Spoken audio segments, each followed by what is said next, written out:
शाहीन के हवाले से प्लीज बताइएगा, पूरी नेशन बड़ी परेशान है, देखिए हमारा सबसे शाहीन बड़ा जो है वो मेन बॉलर है। जब इंजरी जब से हुई है उसके बाद डेफिनेटली आपका जो नी, जब आप उस पर डाउट आता है कि इसको थोड़ा सा बचाना है तो आपकी पेस तो कंप्रोमाइज होगी, इसमें it will take some time. ऐसे बॉलर को मैं तो ये सजेस्ट करता हूँ कि आप सिर्फ इम्पोर्टेंट क्रिकेट खेलें, उसके बाद अपने जिम में जाएं, अपनी बॉडी के ऊपर काम करें, दोबारा से जो फुल आपका जो कॉन्फिडेंस है कि आप पूरा पैर जो है वो जमीन पे रखें और पूरा जो, क्योंकि आप देखें जो फास्ट बॉलिंग है उसमें जो ज्यादातर 80% फोर्स है वो ग्राउंड फोर्स होती है। जब आप पैर रखते हैं, प्लांट करते हैं और नीचे पुश करते हैं तो फिर जो ग्राउंड की फोर्स है from your foot to your torso और देन शिफ्ट होती है अपर बॉडी में। तो ये बड़ा एक अभी तो टेक्निकल पॉइंट है कि आप जरा सा भी डाउट हो आपके जो फ्रंट लेग है उसके नी में और एंकल में, तो आपकी जो कंप्रोमाइज होती है आपकी पेस।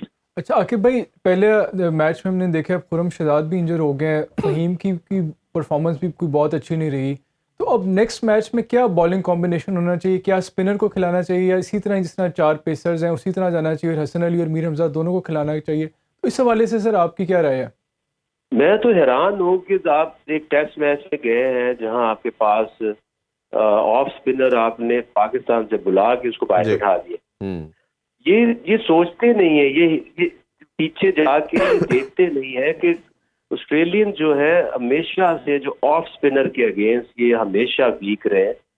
अच्छा ऑफ स्पिनर हमेशा ऑस्ट्रेलिया में जाके विकेट लेता है और उनके 6 लेफ्ट हैंडर भी थे, परफॉर्मेंस अच्छी हुई है और उनके 4-5 लेफ्टी बैट्समैन है। तो आपने क्यों नहीं स्पिनर खिलाया यार? मैं तो हैरान हूँ। अगर ये सजाद को खिला लेते साजिद को तो ये यकीन करें कि ये हो सकता था कि 300 तक उनको 350 तक पहली इनिंग में रोक लेते। आपने वो मीडियम पेसर्स से कौन आउट होता है आज? I don't know. भाई मशरफ से तो बेहतर था कि फिर अगर आप और साजिद को खिलाना चाहिए था फहीम की जगह। अभी भी मैं ये कहूंगा कि you can not go into a test match without regular spinner. बिल्कुल ठीक। अच्छा कि भाई अगर बॉलिंग की तो चले बात कर ली, बैटिंग हमारी कम से कम 1.5-2 साल से कंसिस्टेंट बेसिस पे यही बैटिंग खेल रही है। ओपनर भी दोनों स्टेबल हैं। अगर शान मसूद की बात करें तो ओबियसली 19 उनके हम देख चुके हैं कि ऊपर नीचे उनके डिजास्टर हो रहे हैं, 50 नहीं इवन बना पाए।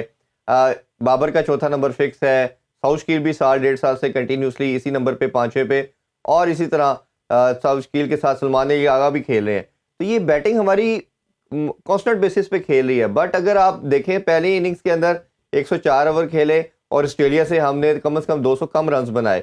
इसी तरह सेकंड इनिंग्स की बात करें तो मेयरली हमने 31 ओवर खेले। तो ये जो इतना बड़ा डिजास्टर हमारी बैटिंग का हो जाता है टेस्ट मैचेस के अंदर, इस हवाले से क्या राय रखेंगे आप?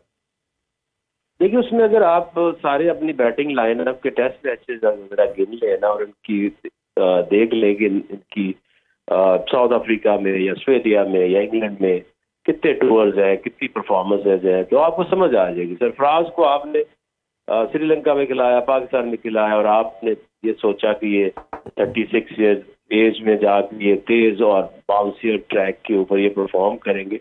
आप चाहते हैं कंडीशंस देखते हैं, उसमें देखते हैं कि किस इंसान के ज्यादा चांसेस हैं कि वो सरवाइव कर सके।